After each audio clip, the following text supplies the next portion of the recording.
Humanity did not leave the solar system out of ambition. It left out of necessity.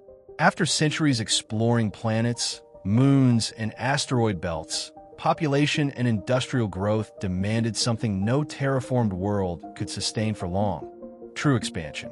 Interstellar jump technology was not merely a scientific triumph. It was a lifeline for a species that had already learned how to turn scarcity into conquest. The first long-range ships departed with the quiet arrogance of those who had never encountered a true boundary. They were not war cruisers, but colonization platforms armed enough to handle pirates, radiation storms, and mechanical failures. The idea of a hostile alien force still felt like an old myth, useful for entertainment and academic debate. The first star beyond the solar system was reached in a clean jump. Then another, and another. Soon, an entire route began to take shape, as if the universe itself had finally opened a door. It was along this route that humanity made its first mistake. Around a seemingly ordinary system, with a gas giant and a chain of frozen moons, sensors detected anomalies. They were not mineral signatures or obvious biological traces. They were organized gravitational patterns, as if space itself had been marked. Ship intelligences classified the phenomenon as unknown and recommended cautious retreat. The colonization fleet advanced anyway. First contact did not come as a message, a sound, or a beam of light. It came as presence. From a void near the moons, structures emerged without transition, as if they had always been there and had only now been allowed to exist within human perception. They were immense, with geometry impossible to measure precisely. They did not resemble conventional ships. They resembled instruments. Within seconds, human communications suffered interference. Not a total blackout, but compression, as if reality itself were tightening around the transmission space. Alarms cascaded across command decks. Automated systems attempted to recalibrate frequencies, routes, and quantum patterns. Nothing stabilized. Humanity sent an identification signal. The response arrived as a stream of data that formed no language. Even so, ship intelligences attempted interpretation. The conclusion was cold and unanimous. This was not dialogue. It was a warning. The system was sacred territory. Not sacred in the human sense of religion and symbols. Sacred as a boundary, as an absolute line, as a region forbidden for reasons that did not need to be explained to a newly arrived species. The human fleet pulled back into defensive formation, attempting to reinitiate the jump. But space felt heavier. The energy required to bend distance increased in real time, as if someone were rewriting the physical conditions around the ships. Then the first battle began. There were no immediate explosions. There were shutdowns. One support vessel lost propulsion, as if its technology had simply been denied. Another had its reactor forced into safety mode without any command being issued. Automated fighters launched for reconnaissance became debris within seconds, not due to visible fire, but because all vital systems failed simultaneously. When humanity finally fired, the projectiles crossed space and vanished before reaching their targets, as if the distance itself had been cut away. The aliens did not evade. They redefined the path. The first human deaths occurred without direct contact, without seeing the enemy fire. Entire crews were exposed to sudden vacuum when hull seals failed at the same moment. Within minutes, the colonization fleet, built to bring life to new worlds, became a survival fleet, improvising escape where no routes existed. Still, one fact became clear. The aliens were not trying to exterminate everything quickly. They were enforcing a limit. And with every human attempt to advance or retreat, space itself responded as if it were on their side. When, at last, a single ship managed to break through the field and jump back, it returned to human territory with its structure marked by strange deformations, as if it had passed through a region where the rules were different. On board, incomplete records, memory gaps, and sensors still displaying impossible readings. Humanity understood too late. It had not found neighbors. It had found guardians. And the war to come would not be fought for conquest, but for the permission to exist beyond the boundaries of its own cradle. The return of the surviving ship changed the course of human history. The data it carried was fragmented, incomplete, and in many cases contradictory. Sensors recorded impossible spatial curvatures, systemic failures with no apparent physical cause, and energy patterns that fit no known model. Even so, one conclusion reached every command center with absolute clarity. Humanity had violated a boundary it did not understand, and the universe had responded. The initial shock gave way to mobilization. What had once been an expanding civilization became, within a few years, a civilization on alert. Orbital shipyards began operating without interruption. Vessels designed for colonization and transport were dismantled for material reuse. For the first time since the distant era of internal wars, humanity began building ships with a single purpose: combat in deep space. The war fleet was born. Unlike previous platforms, these ships were dense, reinforced, and loaded with redundant systems. Long-range kinetic weapons, experimental energy cannons, and layered defensive fields became standard. There was no illusion of superiority. Every design was built upon an uncomfortable truth: the enemy did not play by the same rules. Battle simulations were run billions of times. None showed a clear victory. In almost every scenario, the decisive factor was not firepower, but the reaction of space itself around the alien structures. Human technology could strike, but the distorted environment nullified range, accuracy, and even causality. Still, the decision was made.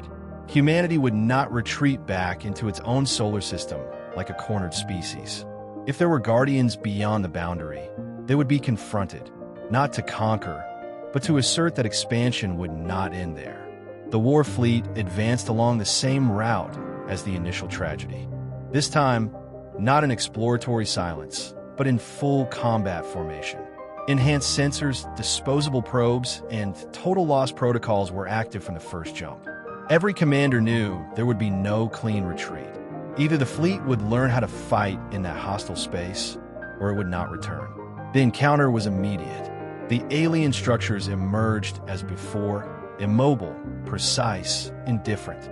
There was no sign of direct aggression, only the same oppressive presence, as if space itself were under constant surveillance.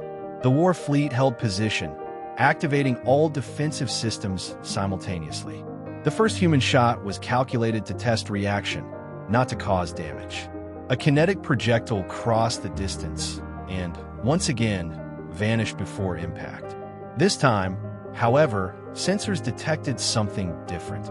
A brief fluctuation in the spatial field, a measurable response. Space had reacted. The fleet adjusted strategy in real time. Multiple volleys, varied angles, chaotic sequences. Some weapons failed, others partially penetrated the alien field before disintegrating. It was not victory, but it was learning. Then came the alien response.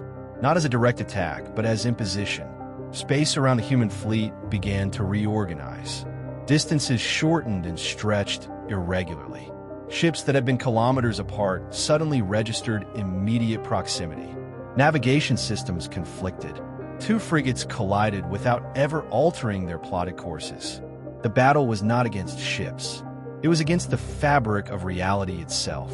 Even so, the war fleet held formation. Some ships were lost without a visible enemy shot.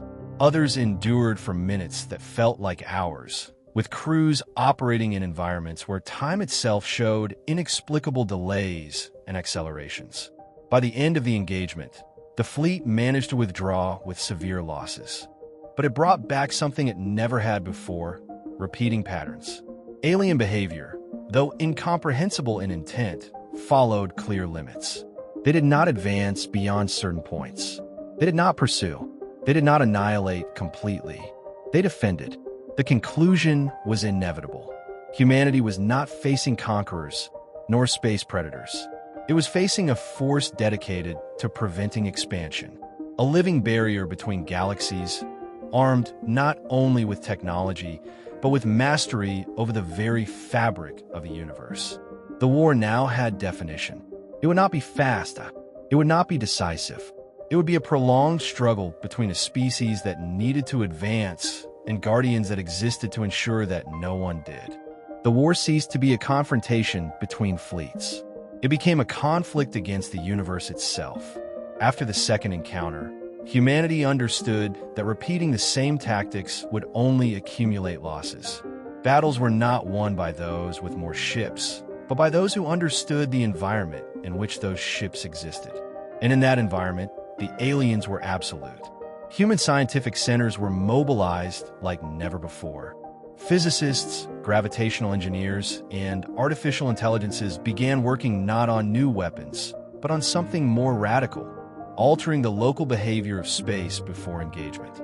If the Guardians used the fabric of the universe as defense, humanity would need to learn how to deform it first. The first attempts were disastrous. Spatial anchoring fields collapsed entire systems. Gravitational compression experiments destroyed test stations. In many cases, space reacted violently, as if resisting human interference. Even so, each failure produced data, and each data point brought humanity closer to a dangerous truth. Space was not neutral. It could be conditioned. When the war fleet returned to the Forbidden Frontier for the third time, something had changed. Not in the ships, but around them. Experimental generators created zones of artificial stability, small bubbles where physical laws remained constant for a few seconds. It was little, but enough to allow complete firing sequences, predictable maneuvers, and minimal coordination. For the first time, human weapons struck alien structures. The damage was superficial, almost symbolic, but the psychological effect was profound. Sensors registered immediate changes in enemy behavior. The structures reacted faster. The defensive field reconfigured. The space around them became even more hostile. The war escalated. Engagements no longer concentrated on a single system. New human routes were blocked. Newly founded colonies vanished without leaving debris. In response, humanity launched coordinated attacks at multiple points along the frontier, attempting to force the Guardians to divide their attention. That was when the pattern fully revealed itself. The aliens never advanced beyond the original line. They never pursued deeply. They never attempted to occupy human territory. They appeared, imposed a limit, neutralized the threat, and withdrew. They were not at war for domination. They were at war for containment. This realization shook the foundations of human strategy. If the Guardians existed solely to prevent expansion, then destroying their structures might never be enough. Even if one alien fleet were eliminated, another would appear. There were no signs of exhaustion, scarcity, or accumulated loss on the enemy's side. Time did not affect them, but affected humanity.